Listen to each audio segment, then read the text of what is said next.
Good afternoon. So this week the government will introduce an amendment to the Psychoactive Substances Act of 2013. This will remove all interim approved psychoactive products from the market until testing is developed further to allow us to understand the effects of these products. This will mean that all 36 remaining psychoactive products will by law have to come off the shelves and not be sold to New Zealanders. No psychoactive substances will be allowed in the market until they have gone through an approval process, which includes thorough testing. Before the Act came into force in July 2013, there were more than 200 psychoactive substances available for sale. Following the change in law, just 47 products were given interim approval under the Act and would continue to be sold. Of those 47, a further 11 had their interim approval revoked. With the new amendment, all 36 remaining products will have their approval revoked and will be removed from sale. As you may have seen this morning, I indicated the use of animal testing for these products will be ruled out. The best advice that I received over the weekend was that it wouldn't be possible to reach a conclusive decision testing only on one animal species. On that basis, Cabinet agreed that there would be no animal testing either locally or internationally used to support the application for a psychoactive substance. There is a distinction between animal testing to assess a drug used for recreation versus those used for medicinal reasons. The government continues to support provisions in the Animal Welfare Act, which allows limited testings for medicines that can be used to save humans' lives. The bill will be introduced into the House tomorrow. You will note that I released a statement today regarding the reallocation of Maurice Williamson's portfolios. Nikki Wagner will take on the portfolios of Customs Statistics, Associate Conservation and Associate Canterbury Earthquake Recovery as a Minister outside Cabinet. Housing Minister Nick Smith will take on the Building and Construction portfolio, which is a neat fit with his housing responsibilities. And finally, Michael Woodhouse will pick up land information. Tomorrow I'll be giving a pre-budget speech in Wellington that has a strong focus on jobs. This week the government intends to pass the Psychoactive Substances Amendment Bill through all stages, as I mentioned. We also intend to make progress on the Heritage New Zealand Bill and the Credit Contracts and Financial Services Law Reform Bill. Wednesday's Members' Day, and on Thursday morning we will have extended hours to progress some Treaty of Waitangi legislation. I'll be in Parliament for question time tomorrow and Wednesday as usual.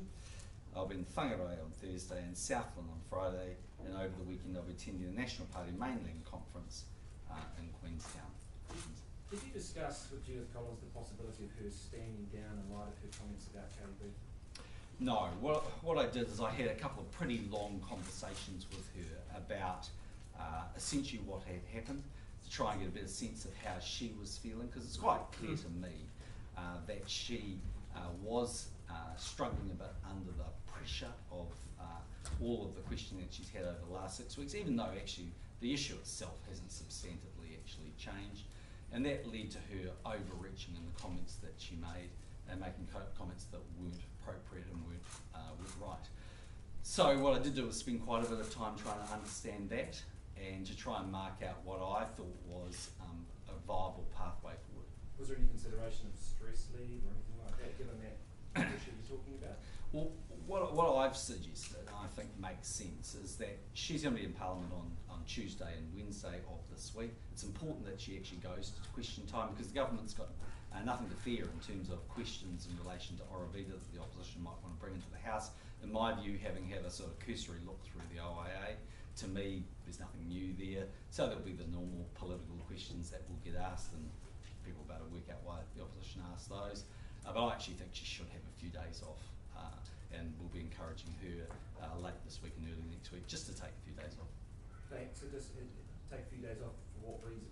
Oh, I just think she should take a bit of a break and take a refresher. Is she damaging the government's re-election chances? Has she been damaging the government's re-election chances with her actions over the past few days? Well, I think in the end, governments, elections are fought on the issues that actually matter: the economy, law and order, health and education. And I think in the end, when voters go to the polls, that's the yardstick they'll use to measure whether they want to re-elect us or whether they want to bring in a new government. So, yep, by definition, some weeks are better than others. Last week probably wasn't our flashiest week, but then the week before wasn't So all of those things get put into a bit of a melting pot, and voters in the end decide whether they want to take things. Has she agreed to take time off? She agreed to take that time off? I mean, it's... Yeah, my understanding is she's going to take a few days. How will she take off? A week, the following week or something? Yeah, I mean, she'll be back by the budget, but yeah, I think she should take 4 or 5 days. Look, you know, people, we work in a stressful environment. There's no question that Judith made some inappropriate comments and overreached. On the other side of the coin, she's human and we're all human. You know, I think she reacted to what she saw was not only questions, but actually also, you know, some of the characterisation that she saw of the topic she didn't believe was accurate, and actually over time that obviously got under her skin. So you told Fair her enough. To take some time off? She actually was keen to do that, but yeah, I certainly agree with her, and that was part of the discussion that we had. So did she suggest it, or did you suggest it? Bit of both, I think, but we both thought it was a good idea. Do you think, though, that she told you everything you needed to know? Because if you go back to the answers to questions from reporters when she came out, talked about the dinner, she still just talked about that this friend turned up, and yet the emails show that a number of days beforehand, her office had emailed embassy saying that she had this dinner, this meeting arranged, that the person had agreed to meet with her, arranged by Mr. Xi, wanted a briefing, wanted the ambassador there. It's clear that the ambassador was very uncomfortable about that. What I think when you read them is a few things. In totality, what it shows is she actually had a very busy schedule around her portfolios when she was in China. So they're actually full of all the things she's doing in relation to the justice portfolio. I actually think the second thing is they actually support her arguments that it was a private meeting. Because look, yes, of course there's always the sort of bureaucracy that sits behind a minister. So I could do anything and she can probably do anything and someone's going to ask for a briefing. That's actually the way those things work. But long before this issue was ever in the public domain or anyone ever asked a question, the email traffic shows very clearly that this was referred to as a private meeting, that the ambassador wasn't coming because it was a private meeting. So actually that wasn't an answer retrofitted to suit the political debate that happened some weeks later. That was in the email traffic that was happening along the way. That she asked the ambassador if he wanted to come with his wife because it was a private dinner. He said, because it's a private dinner, I'm not going. So in my view, there's been lots of politics on this issue. Fair enough, it is what it is. But actually, from what I've seen, bluntly, in the course of the last few weeks, nothing new's been introduced. There's been some legitimate questions that were asked early on.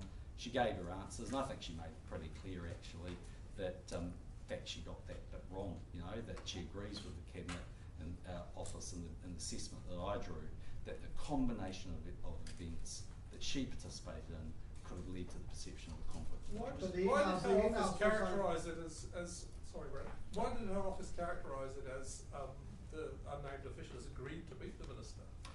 Well, look, in the end, again, there's always bureaucracy around that, but you know, this guy was a friend of Stone Shi. He has a day job and he's there. I mean, people put all sorts of different words around that, just in the same way that actually her office, unknowingly, I think, actually asked for a briefing, and then actually when she found out, said, I don't need one, it's a private meeting. Is it appropriate for a minister to promote a private company which she has family connections to, while on a trip? There is that email traffic that Labour's highlighted today, that visit was set up to promote Oravida? Well, that's been the argument, if you think about it. There's kind of been two fundamental arguments that have run, and the basic point around the first one is that she saw that as the promotion of a New Zealand company. Now, the fact that her husband is a director of that company could lead to the perception of a conflict of interest, and that's why ministers actually do have to be careful about that. But that's been at the core of it. I don't think there was actually anything untoward about it, but it was something that I think if she'd actually thought through fully and joined all those dots, she wouldn't have done then and probably wouldn't do again. So what's the difference between that incident and the incident where Pansy Wong basically had to resign because a taxpayer-funded trip was deemed to have been used in a way that her husband's private interests could be promoted? Because if you cast your mind back to why Pansy Wong went, she went and she took the decision to resign, but she went because the rules under the funding for when you could take the taxpayer subsidy, specifically ruled out business. And the general feeling was that because she turned up to some business events, there was, or at least events that could be characterised that potentially breached those rules. They're quite different issues. Would you be concerned if the border control official at the dinner was from AQ SIQ and there was a timeline where Oravida was having problems getting its product through because of issues with AQ SIQ, then Judith Collins meets at that private dinner with a border control official from AQ SIQ, then after the dinner the border control issues are relaxed and Oravida is able to get its product through. If that was the scenario, would you be concerned? I'm not concerned, and the reason I'm not concerned is I know the name, I know the agency that the person works for, and I know specifically what they do. So could you clarify whether it was Sorry? it's not bad? Well, I'm not going to bother going into all the details because I've said for good reason I'm not going to, but I don't make those statements uninformed. I know what the person does, I know what agency they work for, and I know their name. I'm very comfortable that the situation is kosher. So you can confirm that the official wasn't from AQ SIQ? Well, I'm not going to go through those for very good reasons I laid out some time ago. The general belief is it's not in the interest to do that. What's important to know is that, yep, the person worked for a border agency. So the person, without saying what agency they're from or anything, had no influence whatsoever on Oravida's product being able to get in and out into China. What I'm saying to you is I understand what that person does, and I understand what Oravida are involved in, and I'm comfortable with the situation as I understand it. So that person had no influence over what Oravida's problems were at that stage? That's my understanding. Has Judith Collins been consistent in her treatment of the privacy of individuals? She said that she won't release that person's name for reasons of privacy, Yep. yet she's referred to matters involving Labour MP Ross Robertson, New Zealand First MP Tracy Martin, and also Katie Bradford. Is she respecting privacy in a way that you would expect a minister to? Well, I think it's important to understand that in terms of the official, that was a combination of advice that we took, I think, from MFAT and a general view that we formed that there was nothing to be added by actually giving the name, and that was consistent with the way we want to treat our international partners for something that was a private meeting. I think people are entitled to that. As I've said to you before, and I've given examples of that, time to time where I might go for a dinner, people have a day job, and that doesn't mean that because they might end up with a private dinner, that's influencing their day job. In terms of the other issues, I think I've also made it pretty clear that actually, no, I don't think the statements that Judith made in the weekend were appropriate. I think she overreached. I think they were a reflection of the fact that she was letting things get under her skin, and I think she would regret that. She herself, I think, has said that, as of 6:30 last night, she's drawn a line in the sand. I certainly hope she has. The $30,000 donation to the National Party Yeah. ended last year. Are you at all concerned that opposition parties will look to sort of create that argument that this was quite timely given the events of last year with Oravida? Well, there's no secret that the Oravida's been known to the National Party and it's come to different events. There's no secret that we fundraise for our campaigns. So do Labor. Labor raise money from a considerable range of organisations. I mean, it's one of those sort of interesting things, isn't it? On the one hand, people want transparency, and on the other hand, when there's increased transparency, people want to say that's kind of sinister. So on the one hand, there's been a bit of a view that's been sort of, loosely running through the media that if I turn up to a fundraising dinner, someone's buying my time. But if I offer myself for a fundraising dinner as I'm doing for hospice in a few weeks, that's actually okay, even though it would be exactly the same thing. Someone's coming to a dinner with me. So the point there is that actually most New Zealanders know that political parties get a limited amount of state funding, that they have to raise money for their campaigns, that they use their politicians, to go to events and talk to people and all that sort of stuff to help in that fundraising process. So, a few weeks ago, Philip Mills gave the Greens $65,000, and the very next day in Parliament, the Greens asked questions about green growth. That is the number one issue that Philip Mills cares about. That's the number one issue that he gave money to Labour and the Greens because he doesn't believe we're pursuing that. But I don't think New Zealanders are sitting around saying, well, should we join all those dots, that there's something untoward going on there. And that neither are the political parties who make those claims get national one to do that. What I'm saying to you is, in my experience and the limited knowledge I have, there's a consistency with the way all the political parties deal with this. The only alternative to all this I've got to add is state funding of elections. And then the question you need to ask New Zealanders is, do they want to see the end of all political donations and 100% funding? And I think many New Zealanders would say there are so much better things to use their taxpayer dollars on than that. Can you guarantee then that Oravida's access to the China market hasn't been enhanced or improved by its connections with the national government? Well, I don't believe it has. Were you worried at all that? What leads you to that conclusion, Prime Minister? Well, I just don't believe it has. Were you worried at all that Collins might be seen to be undermining you when she went into bat for effectively for Maurice?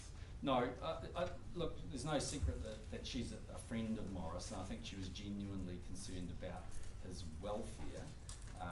On the other side of the coin, you know, I don't think there's any disagreement that that Maurice breached the cabinet manual, and that they were very serious matters.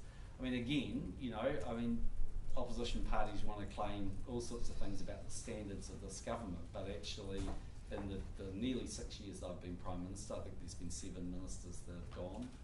There's a couple of ways of cutting that apple, isn't there? But one of them is to say, well, actually, I am holding my people to standards, and I do assess all of them on a case-by-case basis, and I try and be fair, and in so much that there's a kind of boss relationship, which is not strictly right because we're first amongst equals, but in so much that there's a boss relationship with my cabinet colleagues, because they serve at the pleasure of the Prime Minister of the day, as is always the case.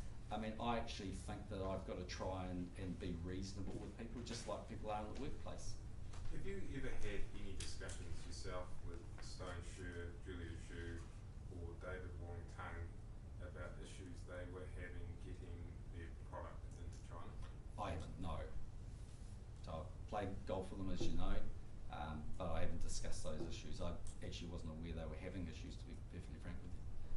Just on legal highs legislation, what day do you hope that to progress through Parliament? We want to introduce the legislation tomorrow, so we'll take the House into urgency tomorrow, and I think Jerry said it could be somewhere in the order of about 11 to 12 hour debate potentially, so we'd like to try and get it finished by about 1 o'clock tomorrow, 1 o'clock Wednesday.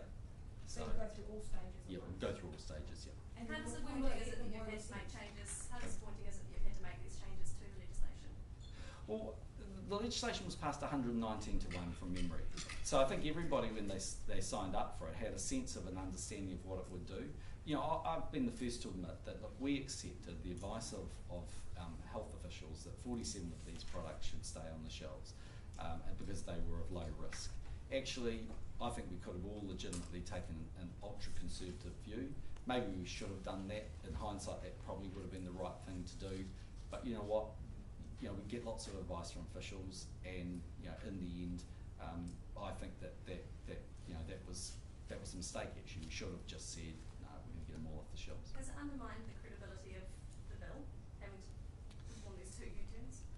I don't think so. I mean, this is really uncharted territory. I mean, if you go out there and you have a look at how every country in the world is trying to deal with this issue, it's not easy. And these products, you can't ban them by the name of the product. You can't ban them by the chemical formula that make up a particular legal high, and you can't ban them by the individual ingredients because they're used in legitimate products. This is just not easy stuff. But I think, you know, Parliament's getting itself to a point where it's got a credible regime going forward. As we know, the sticking point really now has been around legal highs, and that'll have some implications, about animal testing, some implications of what tests can be used and therefore what happens from there. But hopefully we'll, as a Parliament, be able to work ourselves into a reasonable position. Labour said it had the numbers to pass its amendment to ban animal testing when it was debated this week. Are you just trying to put Labour at the post here? No, I've been quite clear about my position that I actually thought it was potentially okay. to test in a limited way on rats. I was uncomfortable moving beyond that. In the end, actually, though, the advice I received over the weekend, you'll see at the regulatory impact statement of the bill, it makes it pretty clear that the advice from officials is if you're relying on animal testing, you need to test on 2 species. You said that they'll only be back on the shelves once they've got approval after thorough testing. Yep. You also said that just testing on one animal wouldn't be Yep. sufficient. Is there any regime that can provide the thorough testing that would be necessary to get them on the shelves? Yeah, so there's a range of views that there may be a series of tests which would satisfy the requirements of the authorities that make the decision of whether they are indeed low risk. But obviously the fact that you can't test on animals is likely to preclude a number of other potential legal highs.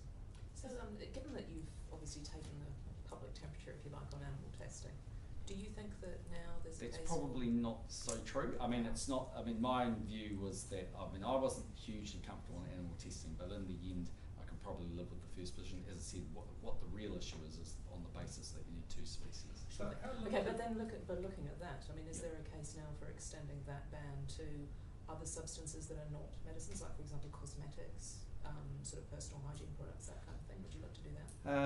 That's not the intention at the moment. At the moment, we've got the new Animal Welfare Act legislation going through, or the amendments going through, and we're supportive of the testing regime in so much that it's currently there. I thought it actually did exclude some of those areas, and generally is mainly used for medicines. But Some experts, some scientists are Yep. saying that these things can't be proven safe unless you perform these tests on animals. Can you be sure that the products that come out of the testing regime will be safe? There's a range of views. You're absolutely right. Some people think that you need to have animal testing to actually absolutely prove that they are low risk. I think it will depend on the makeup of what's being suggested and being promoted as a replacement product. I'm not the scientist, but I suspect, yep, there are a series of tests you can conduct that will allow people to reach that decision, but it will depend on the chemical formula, the toxicity and all of those things. Because if these things get through the testing regime and they are still unsafe, the legislation has failed, hasn't it? Yes, so obviously the test in the legislation is, are they low risk, and what the assessment that will have to be made by the expert group and the advisory group is, are they indeed low risk? But without Sorry, yep. without wanting you to go from Prime Minister to chemist, can you That's give us useful. some sense of how many of those legal highs would be possible? I mean, is there a very narrow range of them? I genuinely don't know, but intuitively what I would say is that it's likely to restrict substantially the set of products that could actually be passed under the new regime. I don't think there's any doubt about that, because as it gets more complex, and I would expect more toxic, although I don't have the evidence to support that view, but that's just my intuitive view. It is likely to become much harder for those to pass through. But in the end, my own personal view is if none of these products re-emerge, that's no bad thing. Do you think, in retrospect, that it would have been better had marijuana and cannabis been legal? Would it have done less harm than allowing these legal highs to go ahead? I don't, for 2 reasons. I mean, firstly, I think if you look at cannabis, I think there's enough scientific evidence to support long-term cannabis use does damage. And I don't think it can be characterised as low risk when it's used on a long-term basis. I think the second thing is there's a really important part of what Parliament does, and that is it sends a message. And I personally will never support the legalisation of drugs in New Zealand for as long as I'm Prime Minister in Parliament, and there's a pretty simple reason for that. The pretty clear message to I want to see New Zealanders is that I don't think they should be taking recreational drugs. It's as simple as that. I think New Zealanders have got lots of things to go out there and do and fill their lives. Now, I accept that some people say there's an inconsistency between that position and alcohol, but as far as I'm concerned, I think the legalisation of drugs would be a very negative step for New Zealand to take. But isn't it You do precisely what you've exactly done that. with synthetic drugs? No, because in effect, the only sort of drug that could pass under that would be something that is so low risk that I don't think would fit into the category that we would see. And secondly, because that is the only way you can actually deal with this issue, because you can't, as I say, ban them by name, by substance or by chemical formula. You have to find a way of actually controlling their development. and that's what this regime does. That's effectively why I think 119 participants in Parliament voted for it, MPs in Parliament voted for it. Well, didn't you just contradict yourself? You said you wouldn't approve any drugs, and then you said you would approve drugs that are low risk. They're not a drug, in my opinion. If they can get through as low risk as a legal high, I don't see them as a drug. What's the threshold? Sorry? What's the threshold? Well, there'll be a formula in there that says that, but I suspect if they're that low risk, they're going to do that little to you that they won't be included in that category. But the threshold has now been lowered with animal testing taken out of the I regime. suspect so dramatically. When does the board get the royal assent and therefore see the products off the shelves? I think it's 14 days, but I need to check exactly for So you. by next week will the product be off the shelves? I think it gets royal assent quite quickly, but I think there's a 14-day period where licences remain, and that allows officials to go in and, or the department to go in and remove products and things. So there's a slightly longer period than royal assent from memory. So people will still have a couple of weeks to buy their products? I don't think they'll be able to buy them, but I think the officials will be able to go in. I'll need to check that exact point. Australia is moving to increase its pension age to 70. Do you think New Zealand should revisit this issue of the 65 retirement age? I don't. One of the things that's going to happen on May 15th is New Zealand's going to go back into surplus. So if we were to raise the pension age, by definition we'd just be increasing the surplus by a bit more. Is that necessary at the moment? I don't think so. The second point I'd make is that those political parties that want to increase the age aren't doing it because they morally believe that the age should go up, or they're taking some principled stance on this. They're actually doing that to save money in this area, to ultimately spend that money somewhere else. So it is a choice. I mean, this government has said, and the Treasury modelling demonstrates that it's quite affordable to have the pension age set at 65 for as long as I think the forecasts and projections go out. So my view is that we're in the right place at 65. But their long-term forecasts say that it's not affordable. Well, that's the point. I mean, if you look at pension costs at the moment, they're about 4.6% of GDP. They rise by about 1% over the next decade or so, a little bit more. It's going up about $300 or $400 million a year. But raising the age to 67 over what would be a long period of time saves about $1 billion. But that is on the back of hundreds of billions of dollars worth of expenditure. So, at the end of the day, it makes some impact. But as I've said before, if this is about keeping New Zealand super at some magical rate, like 5% of GDP, then you'd have to make other substantial changes. Make the scheme means tested and less affordable. I don't support either of those. And I mean, we have a debate about the pension age, fair enough, but what's giving more concern to the Treasury, for instance, is the increase in health costs, and yet no one's sitting around saying let's restrict health spending and health access to New Zealanders. So it's a bit inconsistent. Do you think there's a risk in opening up a gap between New Zealand and Australia, given that some people will, if they're New Zealanders in Australia, to come back and take advantage of our lower age? I don't think so. I mean, there's a variety of test yourself to me, but one thing I would say is don't forget in Australia that most people have their own private superannuation, of course, and in Australia they can take that at 65. So while the state-funded portion is there, and we've only had that scheme for 22 years, so it takes a while for that to click down. About half of Australia, I think, is now increasingly going as the bulk of where they take their resources from their own planning, and they can take that at 65. So it's not quite as straightforward. Are you still committed to, moving on from state pension to private pension? We had a reiteration last week of the Labour's compulsory saving with the variable savings rate sort of add-on. Are you still committed to auto-enrolment? Well, that's been our policy, auto-enrolment with voluntary opt-out. And I think we haven't changed our position, but we haven't absolutely finalised what we're taking into the election. But broadly as I stand here at the moment, my expectation is that will be our policy at a point that we deem to be, there's some cost in that as an affordable policy. Don't know exactly when. It was broadly when services permit it. This pre-budget speech you're doing tomorrow, is there going to be much new in that? Yeah, there is a couple of new things in it. Again, like all things, I won't massively overstate it, but there's a pre-budget announcement in it. Going back to the 65 pension age, so ACT can forget it? ACT can forget it. Well, ACT will campaign on it, but that's the beauty of the parliamentary debate, isn't it? I mean, people are going to take this argument to the voters of New Zealand, and they're going to have that debate. All I'm But it's a bottom line for you. It doesn't matter what act argue with you, you won't do it. Well, I've made my position really clear, and I'm sure they'll go and campaign on those issues, and if they're part of a future government, I'm sure they'll try and work on those issues over time. But my view is that it's affordable and it's sustainable at its current level. Yeah, I said that Jodie White at the end of last week said that it was a referendum on the retirement age, and the election would vote for him. Well, I don't know. You know, a lot of people said that about asset sales and didn't stop them carrying on the argument for years afterwards once we had the mixed ownership models. So your message to ACT anyway is, well, you can campaign on it, but forget it. Well, my message is to New Zealanders is that I do what I say I'm going to do. I made really clear statements about the super age, and I intend to keep those commitments. Just quickly back on drugs, you said you ruled out legalising drugs. What about decriminalisation? I suppose I mean the same thing by that. If you legalise marijuana, don't you think you might find it a quicker process to de-stress your ministers? It's probably at this time that the post-cabinet press conferences hit a new end, but if you're suggesting that one or two of them should smoke a joint, my answer there is no.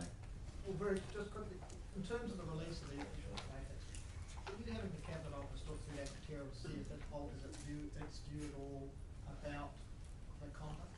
I haven't asked them to do that.